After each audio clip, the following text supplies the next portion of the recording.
I live in South Central. This is South Central. Liquor stores, fast food, vacant lots. So the city planners, they get together and they figure they're going to change the name South Central to make it represent something else. So they change it to South Los Angeles. Like this is going to fix what's really going wrong in the city. This is South Los Angeles.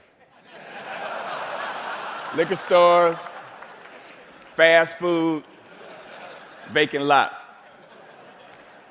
Just like 26.5 million other Americans, I live in a food desert. South Central Los Angeles, home of the drive-through and the drive-by. Funny thing is, the drive-throughs are killing more people than the drive-bys. People are dying from curable diseases in South Central Los Angeles. For instance, the obesity rate in my neighborhood is like 5 times higher than, say, Beverly Hills, which is like probably 8-10 miles away. I got tired of seeing this happening. And I wonder, how would you feel if you had no access to healthy food? If every time you walk out your door, you see the ill effects that the present food system have on your neighborhood? I see wheelchairs bought and sold like used cars. I see dialysis centers popping up like Starbucks. And I figured this has to stop. So I figured that the problem is the solution. Food is the problem, and food is the solution. Plus, I got tired of driving 45 minutes round trip to get an apple that wasn't impregnated with pesticides. So what I did, I planted a food forest in front of my house. It's on a strip of land that we call a parkway. It's like 150 feet by like 10 feet. The thing is, it's owned by the city, but you have to maintain it. So I'm like, cool. I can do whatever the hell I want. Since it's my responsibility and I got to maintain it, and this is how I decided to maintain it. So me and my group, LA Green Grounds, we got together and we started planting my food forest, fruit trees, the whole nine, for vegetables. What we do, we're a pay-it-forward kind of group, where it's composed of like gardeners from all walks of life from all over the city, and it's completely volunteer, and everything we do is free. And in the garden, it was beautiful. And then somebody complained. The city came down on me and basically gave me a citation saying that I had to remove my garden, which this citation would turn into a warrant. And I'm like, come on, really? A warrant for planting food on a piece of land that you could care less about? And I was like, cool, bring it. Because this time it wasn't coming out. So LA Times got hold of it. Steve Lopez did a story on it and talked to the councilman. And one of the Green Grounds members, they put up a petition on change.org. And with 900 signatures, we were a success. We had a victory on our hands. My councilman even called and said how they endorse and love what we're doing. I mean, come on, why wouldn't they? LA leads the United States in vacant lots that the city actually owns. They own 26 square miles of vacant lots. That's 20 Central Parks. That's enough space to plant 725 million tomato plants. Why in the hell would they not okay this? Growing one plant will give you 1,000, 10,000 seeds. Okay. When $1 worth of green beans will give you like $75 worth of produce. It's my gospel. I'm telling people, grow your own food. Growing your own food is like printing your own money. Thank you. See, I have a legacy in South Central. I grew up there. I raised my sons there. And I refuse to be a part of this manufactured reality that was manufactured for me by some other people, and I manufactured my own reality. See, I'm an artist. Gardening is my graffiti. I grow my art. Just like a graffiti artist, where they beautify walls, I beautify lawns, parkways. I use the garden, the soil, like it's a piece of cloth. and the plants and the trees, that's my embellishment for that cloth. You'd be surprised what the soil could do if you let it be your canvas. You just couldn't imagine how amazing a sunflower is and how it affects people. So what happened? I have witnessed my garden become a tool for the education, a tool for the transformation of my neighborhood.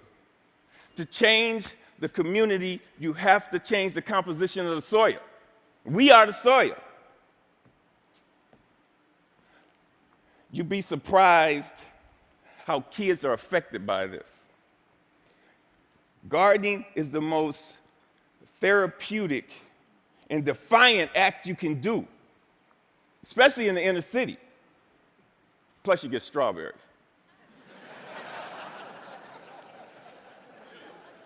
I remember this time, there was this mother and a daughter came. They were. It was like 10:30 at night, and they were in my yard.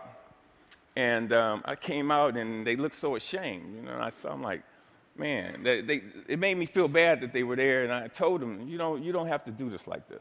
This is on the street for a reason. It made me feel ashamed to see people that was this close to me that was hungry. And this only reinforced why I do this. And people ask me, Finn, aren't you afraid people are going to steal your food? And I'm like, hell no, I ain't afraid they're going to steal it. That's why it's on the street. That's the whole idea. I want them to take it, but in the same time, I want them to take back their health.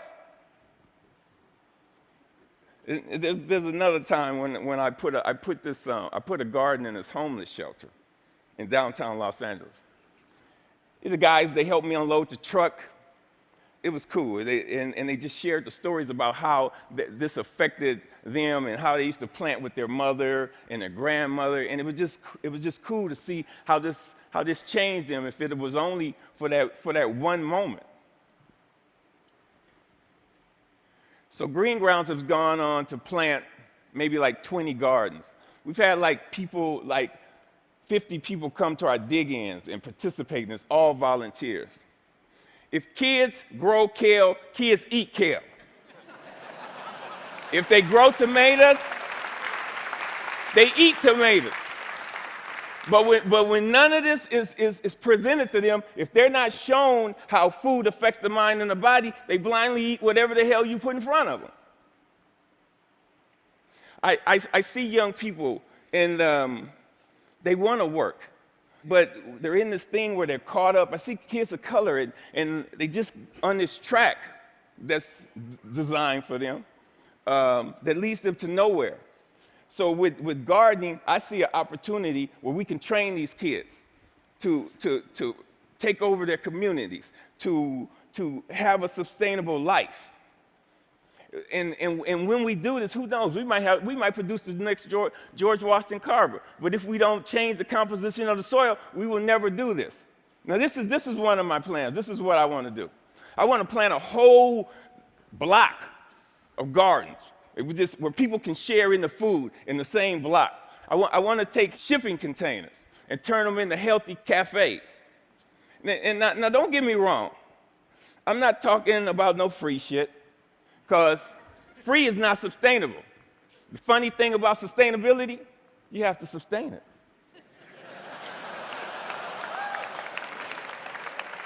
What I'm talking about is putting people to work and getting kids off the street and letting them know the joy, the pride, and the honor in growing your own food.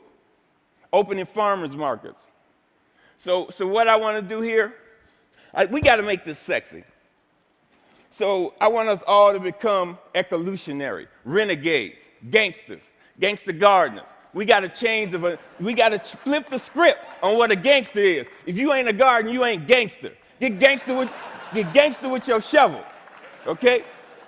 And let that be your weapon of choice. So